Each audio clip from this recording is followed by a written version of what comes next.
अस्सलाम वालेकुम। उम्मीद करती हूँ आप सब खैरियत से होंगे। इन्नल हम्दुलिल्लाहि नहमदुहु व नस्तईनुहु व नऊज़ु बिल्लाहि मिन शुरूरि अनफुसिना व सय्यिआति अमालिना मन यहदिहिल्लाहु फला मुज़िल्ल लहु व मन युज़्लिल्हु फला हादिया लहु फ़अशहदु अन ला इलाहा इल्लल्लाहु वहदहु ला शरीका लहु व अशहदु अन्न मुहम्मदन अब्दुहु व रसूलुहु अम्मा बाद। अस्सलामु अलैकुम व रहमतुल्लाहि व बरकातुहू। अल जन्नतुल हलाल वल दोज़खुल हराम। आज सूरत नूर आयत नंबर 27।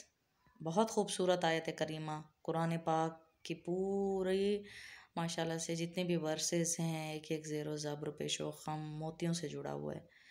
तो तहजीब सिखाई जा रही है दरवाज़ा किसी के घर बजाने की। अल्लाह सुब्हाना ताला बताते हैं कि हमने किसी के घर जाके इजाज़त किस तरह से लेनी है। 3 मरतबा इजाज़त लेनी है, 3 मरतबा दरवाज़ा बजाना है और अगर चौथी मरतबा जवाब ना आए तो आपने वापस चले जाना है। लेकिन हम लोगों के यहाँ ये होता है कि दरवाज़ा तोड़ने तक की नौबत आती है, घंटियाँ बजा बजा के वो पता नहीं क्या कुछ करने तक की नौबत आती है। और इस चीज़ को मायूब भी नहीं समझा जाता कि अब ये सुनिएगा कि अल्लाह सुब्हाना ताला इसका हुक्म कैसे दे रहे हैं और नबी मुकर्रम सल्लल्लाहु अलैहि वसल्लम इसको कैसे डिस्क्रिप्टिव वे में आगे से तफसीर बता रहे हैं और तवातुर हदीस मुबारका से बता रहे हैं कि सही बुखारी सही मुस्लिम से सिलसिला सही हदीस तवातुर आप सल्लल्लाहु अलैहि वसल्लम 3 मरतबा किसी का दरवाज़ा बजाने के बाद साइड पर खड़े हो जाते कि किसी ने अचानक से दरवाज़ा खोलने के लिए जवाब भी दिया तो सामने से उनकी बेपर्दगी ना हो, उनके घर वालों की बेपर्दगी ना हो, आप बिल्कुल ही साइड पर खड़े हो जाते। और जब आप सल्लल्लाहु अलैहि वसल्लम अंदर आते तो अंदर आने से पहले आप सलाम अस्सलाम अलैकुम करते और उसके बाद इजाज़त लेते या नाम ले लेते, फ़लाँ फ़लाँ का नाम ले लेते कि भाई मैं अगले को पता चल जाए, घर की औरतें ख़वातीन संभल जाएं कि एक मतलब आदमी आ रहे हैं घर में। और यही तरीका मैंने हमेशा देखा, अपने अबू जान का भी बचपन से ही देखा कि जैसे ही ऑफिस से वापस आते तो 3 मरतबा दरवाज़ा बजाते, आते ही पहले सलाम करते और फिर सलाम के फ़ौरन बाद कहते सुल्तान नुमान, ऊंची आवाज़ में कहते ताकि हम बेटियां संभल जाएं, हम अपने दुपट्टे संभाल लें, हम लोग मतलब अपने कपड़े सेट कर लें। ये तरीक़त बहुत ज़्यादा ज़रूरी है।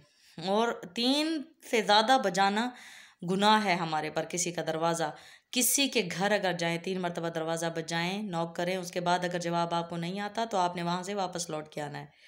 हज़रत अबी काब ने जब ये बात बताई हज़रत अबू बकर सिद्दीक़ को तो हज़रत अबू बकर सिद्दीक़ फरमाते हैं कि मेरे इल्म में तो नहीं है ये बात कि नबी पाक सल्लल्लाहु अलैहि वसल्लम ने ऐसा हुक्म कोई दिया हो, तो आप मुझे गवाह पेश करें वरना मैं आपका सर तन से जुदा कर दूंगा, क्योंकि आप मुझे ऐसा लगता है कि आप गलत बात करें तो बनौज़ुबिल्लाह नबी पाक सल्लल्लाहु अलैहि वसल्लम की ज़ात ग्रामी पर। तो उन्होंने गवाह पेश किए, गवाहान के पेश करने के बाद ही उनको छोड़ा गया और बताया गया कि आप उस मौके पर मौजूद नहीं थे जब नबी पाक सल्लल्लाहु अलैहि वसल्लम ने इसका हुक्म दिया। 3 मरतबा हमने दरवाज़ा बजाना है और चौथी मरतबा अगर वो दरवाज़ा खोल दें फ़ाबिया, वरना आपने चले जाना है। चौथी मरतबा हमारे पर हराम है दरवाज़ा बजाना। ये तरीका हमें बता रहा है दीन इस्लाम जी।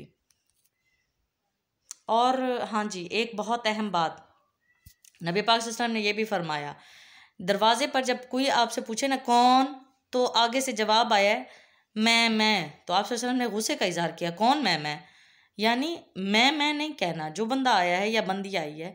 अगर औरत भी अपना नाम नहीं बता सकती तो कह दे फ़लाँ की अम्मी, फ़लाँ की बहन। और ये मैं करना भी मायूब है, आपने बाहर से खड़े होकर अपना नाम ही बताना है। ये एक एक छोटी छोटी ज़िंदगी गुजारने के तरीके दीन इस्लाम हमें सिखा रहा है। माशाल्लाह से हम कितने खुश नसीब लोग हैं।